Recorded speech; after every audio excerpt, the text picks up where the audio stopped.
A providência de Deus quis que essas 9 crianças fizessem a sua primeira Eucaristia nessa solenidade da Ascensão. Preste atenção aqui, porque esse acontecimento é muito importante. Aquela menina, Santa Teresinha, do Menino Jesus, relata que o dia da sua primeira comunhão foi um dos dias mais bonitos e importantes da sua vida. Ela fez primeira comunhão com 11 anos e alguns meses, mas ela desde pequena, quando as suas irmãs faziam a primeira comunhão, ela já ficava doida, desesperada para poder comungar.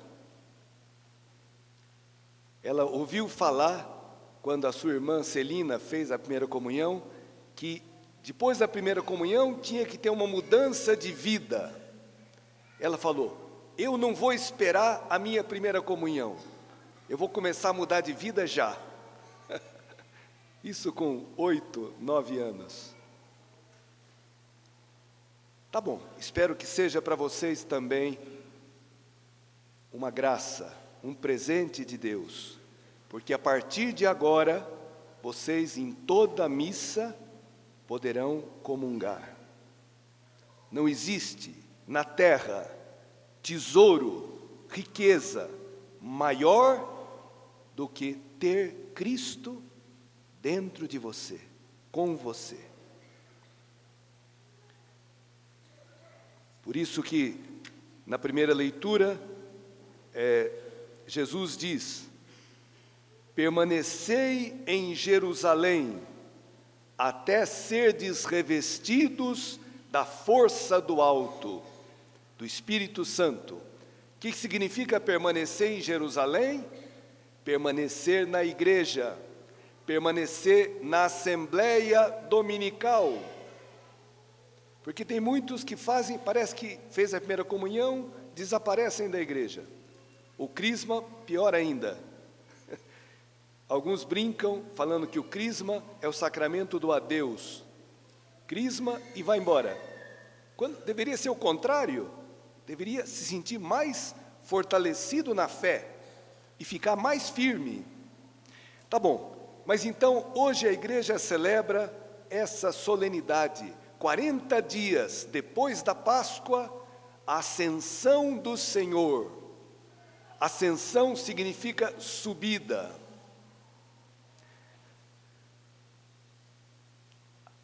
Irmãos, das coisas espirituais, a nossa linguagem é muito deficiente.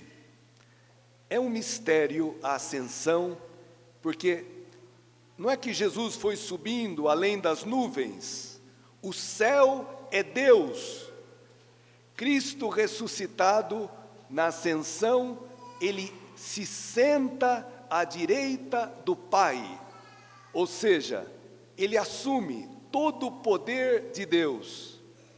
Esse poder que ele, quando se fez homem, tinha renunciado, né?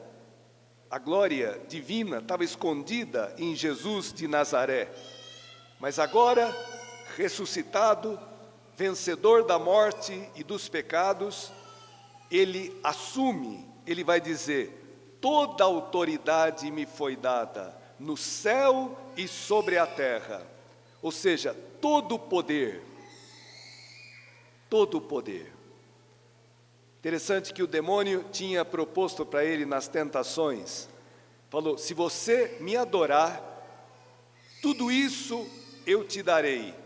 E mostrou tudo aquilo que o dinheiro pode comprar, a riqueza, o sucesso, o poder. E Cristo não aceitou, recusou dominar aqui na terra e recebe do Pai todo o poder, no céu e sobre a terra. E ele, aqui ressuscitado, manda a igreja em missão.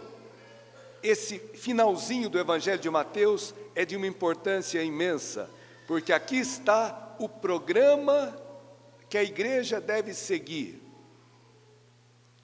Ide e fazei discípulos meus todos os povos, batizando-os em nome do Pai e do Filho e do Espírito Santo, e ensinando-os a observar tudo o que vos ordenei.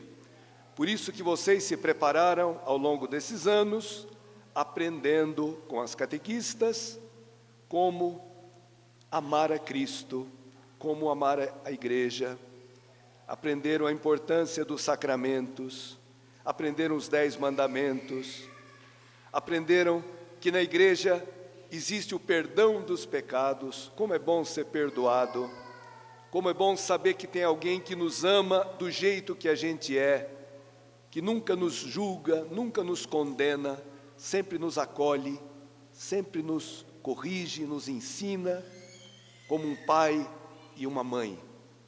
Tá bom. Isso que a igreja fez com vocês, e hoje vocês estão completando uma etapa, mas ainda não terminou. Ainda tem toda a preparação para o crisma e, se Deus quiser, depois para o pós-crisma, que nós temos na nossa paróquia e que é uma maravilha. A última frase de Jesus ajuda a gente a entender: eis que eu estou convosco todos os dias até o fim do mundo. Entendeu o quê?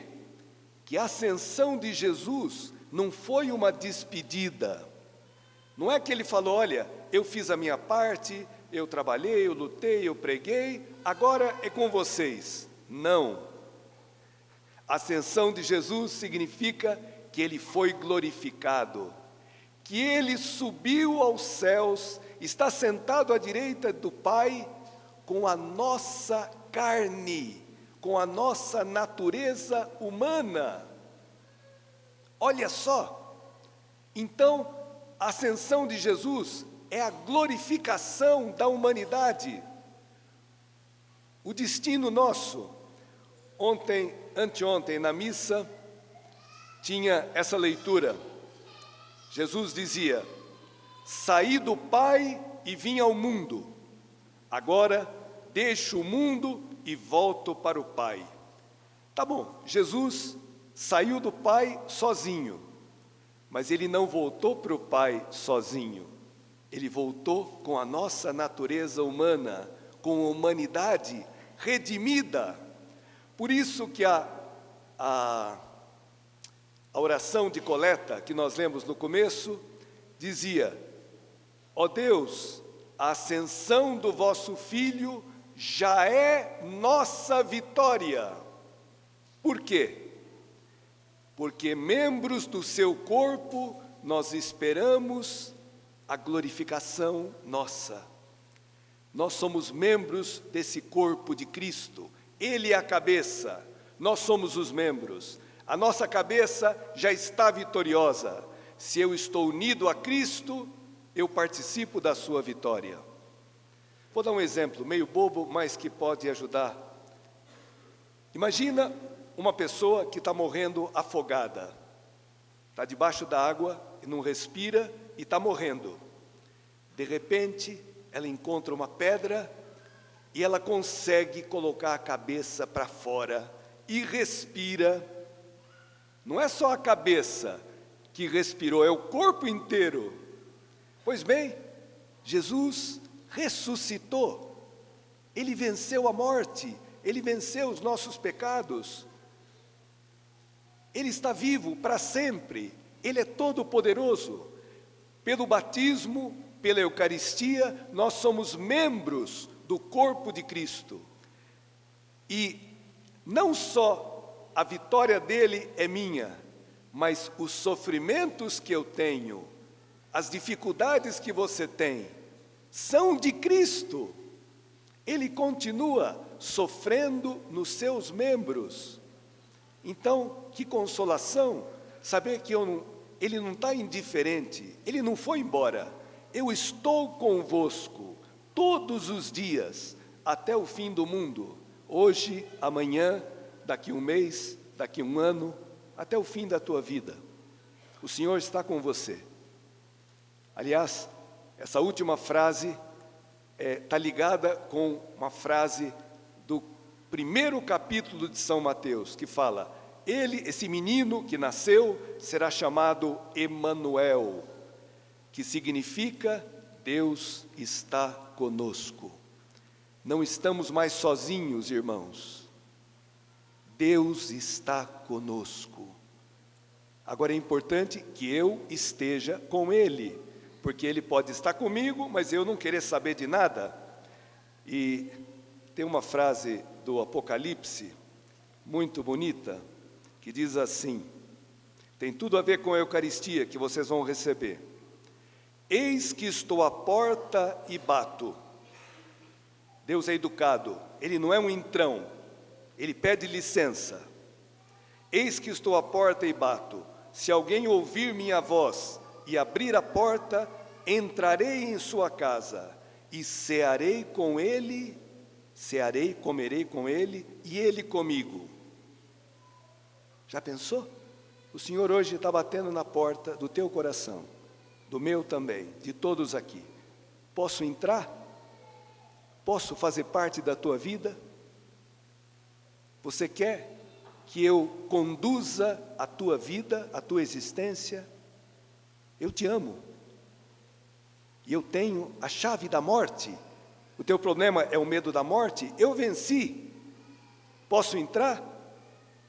Se alguém abrir a porta, entrarei e cearei com ele e ele comigo. Tá bom, mas olha só o que vem depois.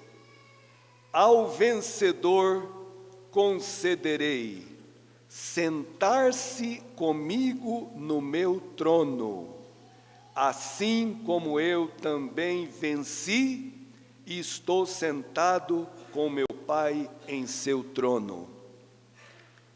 Se você acolhe a Cristo, Ele te faz reinar com Ele. Sentar no trono significa reinar.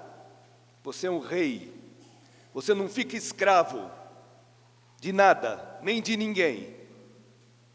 Você senta no trono como Cristo sentou no trono do seu Pai. É pouco isso? Ou é muito? Ao vencedor. Por que ao vencedor? Porque tem uma luta. Existe um inimigo nosso comum que não quer que a gente reine com Cristo. Esse inimigo, vocês sabem o nome dele, não é? Crianças, sabem o nome do nosso inimigo? Como é que ele se chama?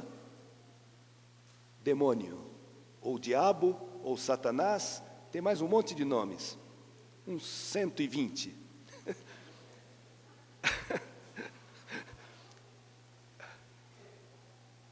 Semana que vem ele já vai dizer: ai, domingo cedo, 10 horas, eu fui dormir tarde, acho que hoje eu não vou na missa não.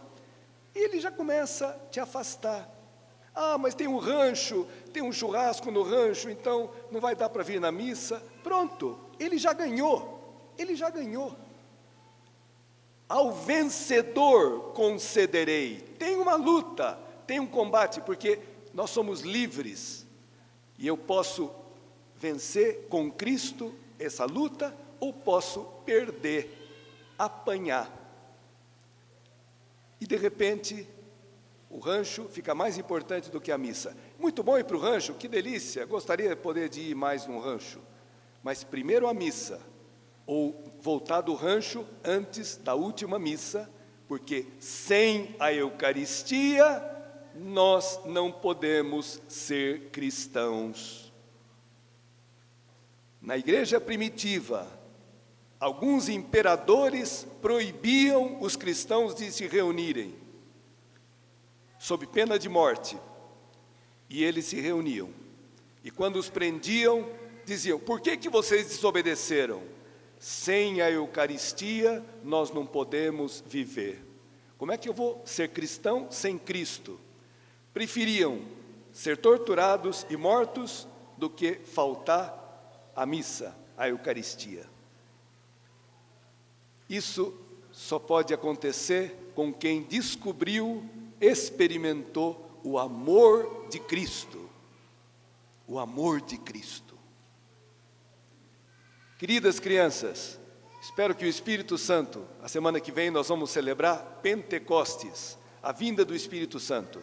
O Espírito Santo é o amor de Deus derramado nos nossos corações. Se vocês amarem a Cristo, vocês serão muito felizes, muito felizes.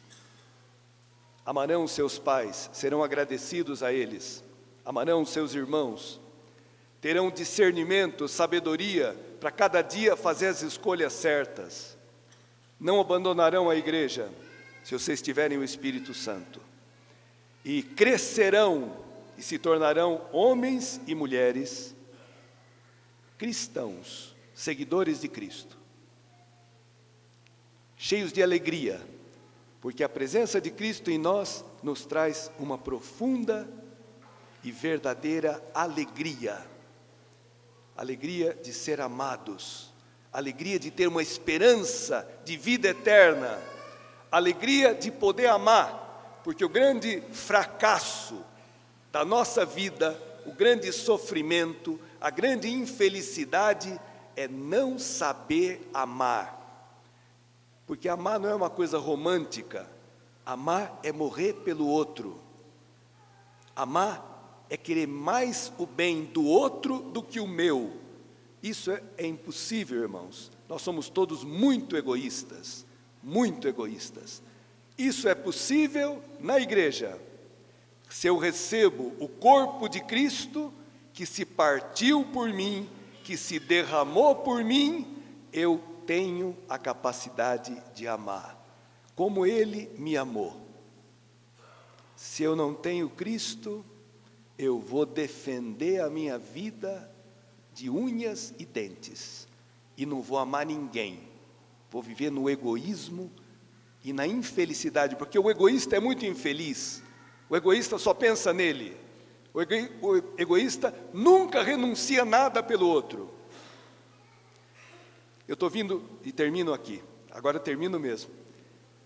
Eu estou vindo de Israel, da Terra Santa, uma viagem maravilhosa.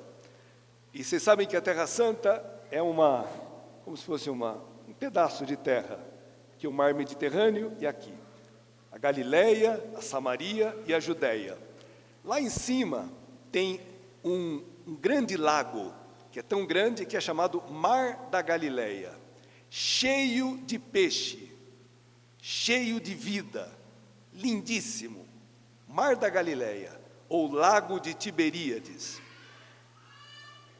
Ele recebe as águas do Rio Jordão, forma aquele grande lago, depois ele continua no Rio Jordão e vai desaguar no Mar Morto, que é um outro grande lago, completamente morto, só sal. Não tem nenhum peixinho, nenhuma planta, nada. É chamado Mar Morto.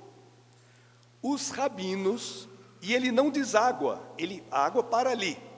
Os rabinos falam, por que o Mar da Galileia está cheio de peixe e de vida, e o Mar Morto é morto? Porque o Mar da Galileia recebe e dá a água. O Mar Morto só recebe, não dá nada. A água evapora e não vai para lugar nenhum. Nossa vida, a mesma coisa. Se você recebe e dá, você tem vida. Se você só recebe e não dá nada, você está morto. Simples assim.